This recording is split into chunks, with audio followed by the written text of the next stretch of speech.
I had a lot of anxieties and stress, trying to fit in this new world that I have no clue how to survive here, you know. And I was told that the only way you survive here is if you have a job. You know, you work, you pay your bills, you take your bills taken care of, no problem, you know. This is Alphonsion Deng. He's 36, but he was just 19 when he first arrived to the U.S. from an area now known as South Sudan. And one does not need to be an immigrant to relate to Alphonsion's experience. For most of us, having a job is a trait of being independent, of being self-sufficient. But the way Alphonsion talks about work, it's almost as if he sounds like someone gave him a vital organ, like a lung or a liver, a chance to live. You can hear the gratitude in his voice. Such opportunities don't exist anywhere, but in the U.S., you know, like right now, I work in a bakery, you know. All I did, I just applied. And there I am, I'm working there. Now they train me, I'm a baker. Never baked in my life before. Never even known things like croissants, you know, or things like muffins, you know, or danishes, or, I mean, all kinds of stuff. But I learned them like in a couple months, and now I know how to operate these, you know, ovens and all kinds of stuff in the bakery. So anything can happen to your life in the United States. Meaning, if you want something good, it's there, it's available, it's out there. I like that about America. To live in America, stories of the immigrant experience. My name is Luis Gomez, co-host of The Conversation. And in this second of a 5-part mini-series, you'll hear from other immigrants who will tell us, in their own words, what it means to work in America. Again, the voices you'll be listening to here are the result of interviews with more than 60 immigrants. These interviews were conducted by the San Diego Union-Tribune, and it's all part of a multimedia project called Our Immigrant Story. You can check it out at san diego union tribune.com. Some of the immigrants we talked to have gone on to become CEOs, provide jobs for others. Some have been the recipients of fruits of someone's labor, a parent or a relative who worked 2 to 3 jobs to put food on the table. And when you work to put food on the table, that's not just an obligation. That's a calling.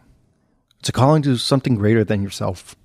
Before she became a dermatologist, Tess Mauricio was just a girl who wanted to help her family get out of poverty. Her parents brought her and her siblings to the U.S. from the Philippines in the 1980s. And one of the first lessons that she learned here in America, work hard. When we came here, my parents both had to work, and they had to take any job that was offered to them. And so, you know, as a 12, 13-year-old child, I really was in charge of taking care of my siblings.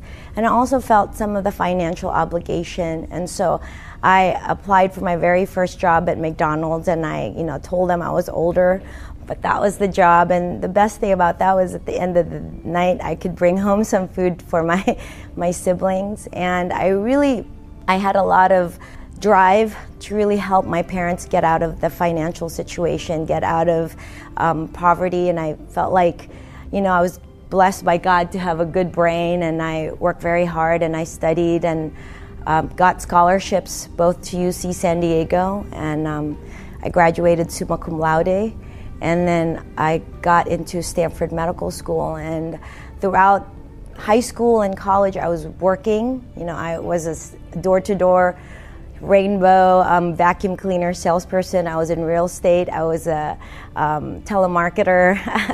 I did everything and just try to help as much as I can with the family. My dad also had a lot of health issues, probably due to the stress of bringing 4 kids here. He had a heart attack at a very young age, in his early 40s. And then after that, he also had bad back. He couldn't really work, so it was up to my mom. And for 10 years, my mom worked 2 full-time jobs, never had a day off. And, you know, so you know, as the oldest child, I really felt like, okay, I had to help out, and I had to do what I can to pull us all out of there. And, you know, we go back and visit that, you know, that little apartment that we had, the very first home that we had, and we all are very grateful because this can only happen in America. Another reality some immigrants face when they want to work is having to really rely on a job that really has no future. For Ali Reza Tarabi, an immigrant from Iran, that's what became of him, which meant that he had to work for a job that required long hours with little pay. I was working minimum 60-hour weeks, and it put me in a position where I had to drop out of school for a year. And for me, I was grateful because I had a job. My whole life I wanted a job, and I couldn't. I see my friends working, I see them driving, going to school, and me even having that job, it made me feel a little like, even though the circumstances weren't normal, it made me feel normal, you know? Coincidentally, a lot of immigrant stories take place in a familiar place, in a kitchen, inside a restaurant. So I started dishwashing. That's Evan Cruz. He was born in the Philippines, and he's now an executive chef for Dimensions Development. So my chef asked me to, hey, could you help prep out, do a couple things? Could you cut some onions and garlic and everything? And started doing that, became a prep cook. By the time I was 19, I was a sous chef. And here's another one. I started working as a busboy when I was in college. I went to The Ohio State University. I was a busboy and then a waiter in the faculty club. So I was well trained by the people there. That's Frank Vizcarra. He's from Tijuana, Mexico. And now he's the operator of a new restaurant here in San Diego. And in all sincerity, Frank, Evan, and Ali Reza, they all have these sort of work experiences that get generalized about immigrants. But it wouldn't be accurate to assume all immigrants end up working in a kitchen. Some of them come already with the skill set. Some come with an entire background as professionals. Meet Belize Irstai. She's a conceptual artist, visual artist, specializing in ceramics. For Belize, having the freedom to work as an artist, that means everything. I am grateful for being able to express myself as an artist, and because it will be harder to do it in my own country, in Turkey, at the moment. To express yourself as an artist, it's not a possible thing to do because of the current government that we have we've been having, and there's no freedom for press, there's no freedom for any artists, and any activities that is talking about against the political view or against the government, that you can't really express yourself. And then you hear stories from people like Dr. Dina Tajran, who's now an OBGYN here in San Diego. But before she came to this country, she was already a successful physician in Iraq. She came here to get away from the war. It was really reaching a stage of unlivable oppression, corruption, economy get back, the city, all of it paralyzed. I was physician at that time, chief resident in the hospital, chief resident in obstetric and gynecology in the hospital. Surgery started to be stopped just for urgent situation, no anesthesia, no medication, beside no safety. My brother, for 1 month, we didn't know where was he. So it reached a stage, whoever get the opportunity to leave, left. Do you think that someone with her background, her education, she could easily get a job, right? Wrong.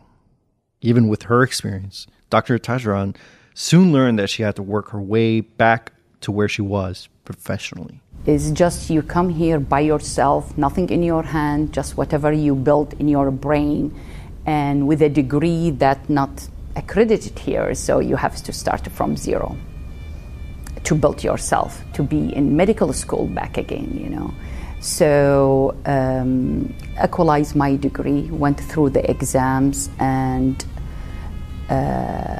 entered residency in internal medicine first. I was not accepted OBGYN, any surgical residency, very hard to enter.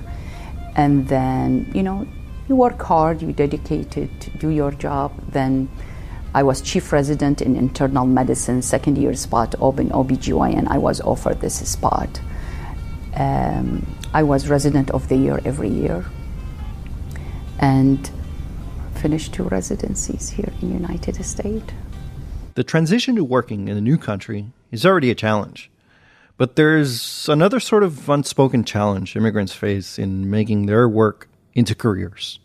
Meet Dr. Lily Cheng. She's a speech pathologist. Not only did she learn English as her second language, she made a career out of it. I was the first Chinese-speaking speech pathologist that was ever produced in the United States. I was the first clinically certified speech language pathologist out of the American Speech, Language, and Hearing Association. This was a very difficult challenge. I not only had to convince people that I could speak, read, and write English, but I could also provide diagnostic investigations of patients with speech language disorders. Further, I could treat them. I could provide interventions. I could make them better, hopefully. Dr. Lily Cheng is a Chinese woman who grew up in Taiwan before coming to the U.S. She ultimately became a professor and director of the Confucius Institute at San Diego State University.